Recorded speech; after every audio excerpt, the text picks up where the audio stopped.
اس لیے بوچھوں کو کان نہیں دینے ہوتے تُونے، بوچھوں کو نہیں سننا ہوتا تُوہیں، یہ سنے گا تو یہ تو پیر کاٹ دیں گے نیچے سے۔ تو ترقی کے سفر کے اندر، ڈیولپمنٹ کے سفر کے اندر، تعمیر، تکمیل، تجمیل، تحسین، تعبیر اور یہ باب تفعیل کے جتنے بھی ہیں سب کے سفر کے اندر دو بڑے انگریڈینٹس جو انسان کو پچاتے ہیں، کھڑا کرواتے ہیں، منواتے ہیں، تنقید کو تصحیح میں، تنفیذ میں، تکریم میں، تشریف میں، تعریف میں اور تائید کے اندر جتنے سیکھے ہیں آپ کے حق میں بلواتے ہیں، اس کے لیے دو بڑی کلی ہیں جس پر آپ نے کام کرنا ہے۔ غلطی ان میں سے کسی ایک پر ہی ہوگی جو پانی رستہ نہ بنا سکا۔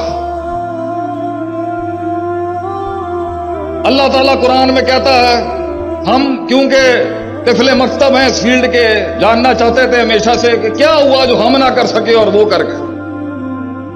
What was the reason behind I wasn't able to pull it off and they were able to pull it off؟ کسی کی ترقی سے حسد نہیں کرنی چاہیے، چاہے وہ غیروں کی بھی ہو یا کافروں کی بھی ہو۔ اپنے گھر کو، اپنے قبیلے کو دیکھنا چاہیے انسان کو۔ One should be concerned about his own tribe۔ تو I was always concerned، میرا گھر کیسے، میں اپنے گھر کے لیے کیا کر سکتا ہوں اپنی قوم کے، کہاں مار کھا گئے ہم، کیا چیز رہ گئی، کیا چیز رہ گئی جو نہیں ہو سکا۔ شروع سے غریب ہوتے تو غربت بھی قبول کر لیتے، فقیری بھی قبول کر لیتے، اور جنہوں نے راج کیا ہو کائناتوں کے اوپر، اس کی تقلیل کر کے، اس کی تخفیف کر کے اسے کھڈ میں پھینک دیا جائے تو باپ دادوں کی اور اسلاف کی محنت اور ان کے راج کو دیکھتے ہوئے تکلیف ہوتی ہے انسان کو کہ تھے ہم سنس، وہ برانڈ کے ساتھ جو لگایا جاتا ہے نا، سنس 1857، سنس 1632، تو since the time of Adam and having such a long legacy of performances and productivity، معیار، شمار، وقار اور اس حسن کی اس تاریخ کو سامنے رکھتے ہوئے میں جاننا چاہتا تھا کیا مسئلہ ہو گیا۔ دو لوگ نہیں سنبھالے جاتے ہم سے، گھر والوں کو نہیں سنبھالے جاتے ہم سے، صوبہ اور ملک چلانا تو بڑی مسائل ہیں اس ٹائم۔ کیسے ایک انسان، خلق الانسان ضعیفا، اللہ کہتا ہے قرآن میں، کمزور ہے، کیسے چڑھ گیا آبادی اتنی، کیسے اتنے بڑے بڑے مونیومنٹس کھڑے کر گیا دنیا میں انسان جو خود کو نہ کھڑا کر سکا۔ تو ایک آیت ملی قرآن میں ہمیں جس نے ہمیں بہت جنگیں جتائیں، ایسی جنگیں جتائیں کہ آپ سوچ نہیں سکتے کہ ایک وقت تھا کہ شیخ عاطف کراچی سے اسلام آباد کہیں لیکچر دینے آتا تھا تو کوئی منہ ہی نہیں لگاتا تھا ہمیں، اور آج میں ایک شہر سے کسی دوسرے شہر میں اگر اپڈیٹ ہو کے نکل رہا ہوں تو شاید 10 جگہوں کے اوپر منہ دینا پڑتا ہے۔ کیسے؟ شہرت کا بھوکا تو کل بھی نہیں تھا، آج بھی نہیں ہوں۔ I was always the servant of my nation، my country، my people۔ ہمیشہ سے ہی نوکر خادم تھے اپنے لوگوں کے، لیکن تلاش ہمیشہ سے تھی کہ اگر میں دیکھنا چاہوں کہ معاملہ بن کیوں نہیں رہا، چیزیں صحیح کیوں نہیں ہو رہی، 600 پر والا آسمان سے میرے حق میں کیوں نہیں اتر رہا، چینج کیوں نہیں آ رہا، میری میں پازیٹو کھڑا ہوں کیوں نہیں صحیح ہو رہا، میں کسی کا برا نہیں چاہ رہا کیوں نہیں صحیح ہو رہے معاملے، دعائیں بھی مانگ رہا ہوں کیوں نہیں ٹھیک ہو رہا مسئلہ، کیوں نہیں یہ بندے ٹھیک ہوتے، کیوں نہیں بات سمجھ میں آتی۔ پوری قوم کی بیٹیاں ہمیں میسیجز کرتی ہیں گھروں کے حالات کے حوالے سے، کیوں نہیں گھر ٹھیک ہوتے، کیوں نہیں فیملیز ٹھیک ہو رہی، کیوں نہیں وہ وفا پیدا ہو رہی میاں بیوی میں، ہو رہا ہے تو وہ ادب کہاں چلا گیا، ادب ہے تو وہ قیادت کہاں چلی گئی، وہ احترام کہاں چلا گیا، کیوں نہیں ہو رہا یہ سب کچھ۔ تو ہمیں ایک چیز ملی جس نے ہماری زندگی میں بہت فائدہ دیا، اور وہ آج آپ کی خدمت میں پیش کروں گا میں، اس کے بعد میں اختتام چاہتا ہوں۔ اللہ تعالیٰ قرآن میں کہتا ہے وَجَعَلْنَا مِنْهُمْ أَئِمَّةً، ہم ایک عام انسان کو، ایک عام سی فکر کو امام بنا دیتے ہیں، قیادت بنا دیتے ہیں، لیڈر بنا دیتے ہیں، وہ جمع کر لیتا ہے سب کو اپنے اندر، وہ اتنی بڑی کائنات بنتا ہے کہ ساری کائناتیں ضم ہو جاتی ہیں اس کے اندر۔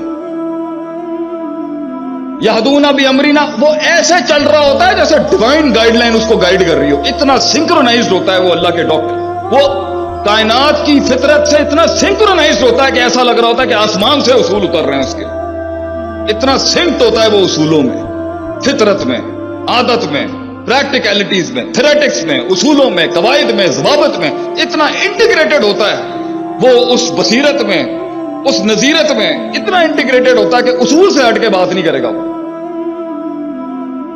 اصول کو بھی جو اصول چاہیے ہوتے ہیں ان اصولوں میں بھی بڑا پکا ٹھکا ہوتا ہے. بار بار گرائنڈ کر کے اس کا علم ایسی تعبیر پا چکا ہوتا ہے کہ اس کے اندر کبھی فساد نہیں ہوتا جب فتویٰ نکلتا ہے اس سے.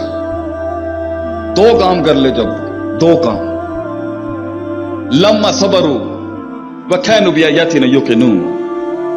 صبر پہلی چیز کہ وہ قوم وہ لوگ صبر کرنا سیکھ جائے.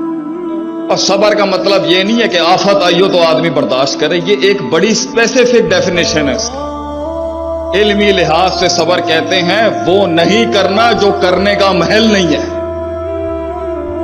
وہ کرنا بھی جو کرنے کا محل ہے اسے بھی صبر کہتے ہیں عربی میں, حبس نفس. اور وہ جو کرنے کا محل نہیں ہے وہ نہیں کرنا, یہ ہے صبر.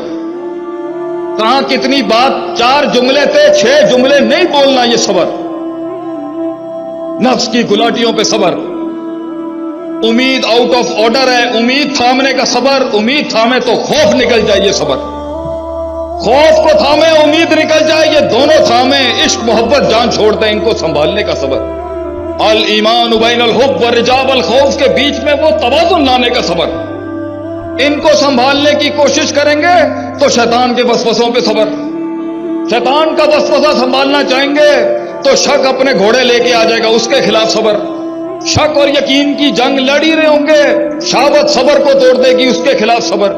ڈیزائرز کو قابو کرنے کی کوشش کر رہے ہوں گے تو وہاں سے ان کا میسج آ جائے گا, اس پر صبر.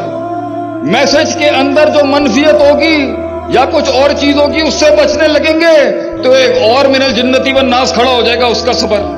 یہ سب کو سنبھالنے کی کوشش کر رہے ہوں گے تو احساسات کو, جذبات کو لفظوں کی تعبیر نہیں ملے گی, اس کی صبر. زبان کو تعبیر ملے گی تو حکمت سمجھ نہیں آئے گی, لفظوں کے استعمال کے اوپر صبر. اپنی غلطیوں کے اوپر صبر. غلطیوں کے بعد اس کو تصحیح کرنے کا صبر. اپنی تنقید برداشت کرنے کا صبر. اس تنقید کو اتارتے ہوئے اپنی تذلیل نہیں کرنے کا صبر. اپنے تکبر کو منہ دینے کا صبر. اپنے آپ کو فرعون نہیں کلیم کرنے کا صبر. اپنے تکبر کو سنبھال رہے ہوں گے تو اگلے کی ترقی سے حسد کرنے کا صبر. اس کو سنبھالنے کی کوشش کر رہے ہوں گے تو عداوت جو کھڑی ہے اس کے تیروں کے آگے صبر. اس خون کے آگے صبر جو سچ کے رستے میں ہمیشہ بہتا آیا ہے. وہ کہتے ہیں نا, تاریخ ہمیشہ 2 رنگوں کو یاد کرتی ہے. History remembers only 2 colors, red the blood of the martyrs, black and the ink of the scholars. وہ لالی جو شہیدوں کی تھی اور وہ سیاہی جو علماء کے قلم سے نکل گئی, یہ 2 رنگوں کو یاد کرنے کا صبر. خود لال اور کالے کا مصداق بننے کا صبر. اپنی سوچ کی تعبیر کے اندر فصاحت بلاغت لانے کا صبر. سپیچ کی ایلیکوینسی کو جاننے کا صبر. اپنے اندر خیر اور شر کا موازنہ کرنے